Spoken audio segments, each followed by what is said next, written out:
Hello y'all, this is the Red Flood mod for Hearts of Iron 4. This is a what-if alternative history where World War I, peace was never truly a reality, and I'll show you some of the strangeness and stuff that has taken place within this world. In Europe, the Marxists won Germany. France is under a regime of so-called accelerationism, and the Austrian-Hungarian Empire fell apart. The Russian Empire still exists, China's in disunity, and Japan is growing and has its own problems. Zeltarosia exists in the Far East and it is led by Alexander Kerensky. In East Africa, I'm not sure how or why, but Ethiopia must have been so powerful it was divided 4 different ways to prevent it from crushing all of its neighbors. Here we are, playing in the German Socialist Republic as Paul Levi, a libertarian Marxist. We have things to do with like the conservative Bavaria in the south, the specter of communism, and memory of the trenches, which will give us a lower recruitable population until we sort that out. The Germans are the leader of a faction called the Third International, including Hungary, Brazil, Cuba, and Luxembourg, which is a German puppet. The German army is relatively decently sized, which is at 30 divisions. They also have a nice little navy, and their military units, their infantry to be more precise, has their very own special sprites, so very good work by the team there. The very first focus we're taking is the 1936 Reichsret Congress to determine which party will be leading the state in the future. Paul Levi will not be running in the next election, so there is a chance that the KPD will lose to the other parties. Paul Levi's recommended replacement by the Politburo as chairman is Ernest Mayr, but we will be choosing Heinrich Mann instead. A party must be selected to rule the German Socialist Republic. We will be going with the NMAPD, who claim to be the true defender of Germany. There's a familiar face, Paul Joseph Goebbels, who is a member of the Vanguard Socialist NMAPD, will now be leading the German Socialist Republic. I wonder where in the world they found a picture of him smiling, because everyone I've seen of him is just him being serious and stern. Japan is engulfed in a civil war with revolutionary Japan, and they are led by a Vanguard Socialist. What is with Vanguard Socialist leaders and smiling so much? They look so happy. It's interesting to see that there's a few familiar faces from Vanilla Hearts of Iron 4 acting as commanders in this mod for Germany alongside some new ones. The Austrians are in a civil war with the Austrian Reich, fighting a commune led by a Mr. Reich. They are libertarian Marxists, so unfortunately we can't invite them to a faction. For a critical economic focus, we'd be going with a centralized planned economy to get higher production efficiency caps. Accelerationist avant-garde France is going to invade Wallonia, who has nobody to protect them. The CPK is created to oversee economic progress in the Republic and gives us 200% industry bonuses. The Spanish Civil War has begun, and it is between the accelerationist Spanish state and the liberal Spanish Republic. Let's hope the Spanish state fails so France doesn't get an ally. Dealing with Bavaria, we can either be peaceful or violent. Being peaceful will cost us political power but gain base stability. Being violent will cost base stability but give us 100 political power. Let's take the peaceful route. A part of the focus tree is dedicated to spreading the revolution. Because we picked the NMAPD, we have to go with the far left branch, which is focusing on Germanic unity. We have 2 options to pick from, that is focusing on making Germany into one big happy family, or the more unique choice of going back to Germanic paganism.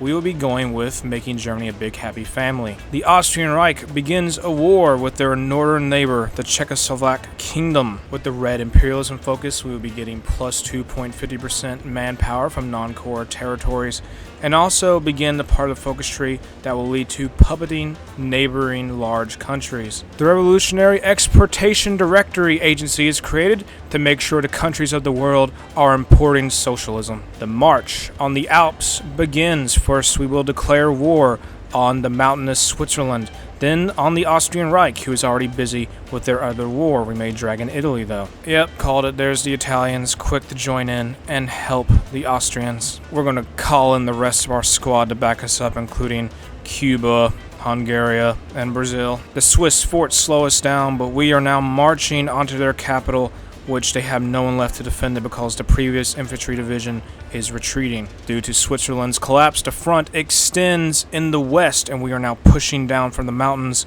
into Italy toward Milan. Of course, the Third International will open its arms wide for the right-wing authoritarian Czechoslovak kingdom. The Italian army is either assaulting a mountain or being surrounded, and we are now beginning our offensive into their core parts of their country. We have triumphed over Italy, but we will not be annexing any of their land. We will just be making them into a puppet. The Frisians and the Dutch will go kicking and screaming into the German Socialist Republic. We also need a bigger border with France. Dock strike, you say? Comrade Goebbels is going to lay down the law. The loss by the Netherlands gives us their former colonies in the east. Cuba even gets a slice. The German army is prepared and ready. The confrontation with the French is coming. I may have forgotten Fiume was their ally in the League Solar. The front in Austria has stabilized, and we are pushing into the French countryside. We may get a new faction member, that is Paraguay. Over in the southeastern part of Europe, the Bulgarian Republic fights with the Kingdom of Romania. League Solar is defeated as a faction. We get some of the French gear,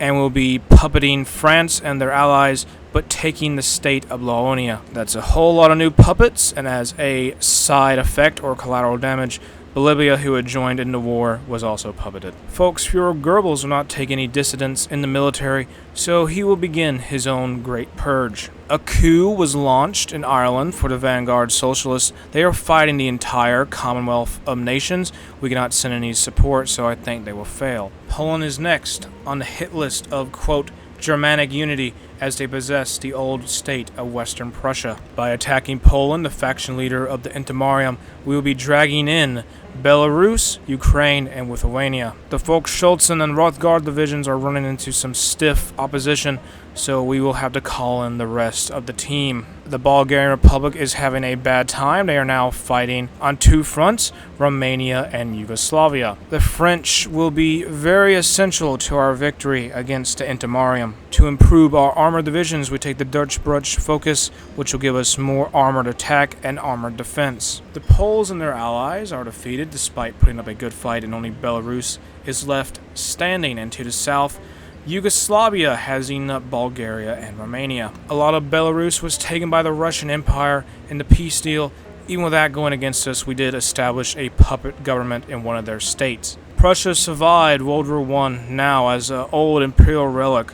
Not for much longer, though. The German army has been assembled to attempt the same ordeal that the Saxons went through so many centuries ago and invade Britain. The Volksmarine were unable to land at the resistant Dover, but they have landed at the forgotten place of Hull. The United Kingdom has many allies in their factions, but the only one we have ran into in our attack on the home islands is Malaysia. Oh boy. Another member of the Third International. Welcome to the club, Hindustan People's Democratic State. Big mistake. There is now a lot of Commonwealth divisions in Germany. If they're too busy attacking our homeland, they won't notice when we take London. 20,000 men later and a war won, the United Kingdom will become a puppet and their overseas empire will be satellited to us. They weren't in the peace deal, but coups have been launched in Westphalia and Australia to make them vanguard socialist allies. I'm sorry, Czechoslovak Kingdom, you were one of our best allies, but the Sudetenland calls, and we need to give Ukraine stronger borders. The United States and revolutionary Japan are going to war over, who knows, it could be anyone's guess. We will be going to war with our final rival, the Russian Empire, soon. They have already suffered through their own strife and losses. They had lost part of Siberia to the one state. Comrade Goebbels is the man of the big German house, and he's turned on parental controls. The Baltic General Government, who is not yet involved in the war despite being a Russian puppet, has been dragged into it as we launched a coup in their country and are aiding our vanguard socialist comrades. In our race to the Russian capital of Petrograd, the French have beaten us by landing a naval invasion. Never mind, they lost Petrograd, but it doesn't matter because our German panzer divisions are just outside of it now. For the sake of continuity and knowing the choices I made, I am going with the battlefield support doctrine and the fleet in being doctrine for the German Navy. The war is over, Russia is beaten, and the Third International now extends through 5 different continents in Australia, Asia, Africa, Europe, and South America. The red flood has reached its high mark, and I'm going to end the video here. If you want to check out the mod, the link is in the description. If you enjoyed the video, make sure to like and subscribe, and turn on notifications.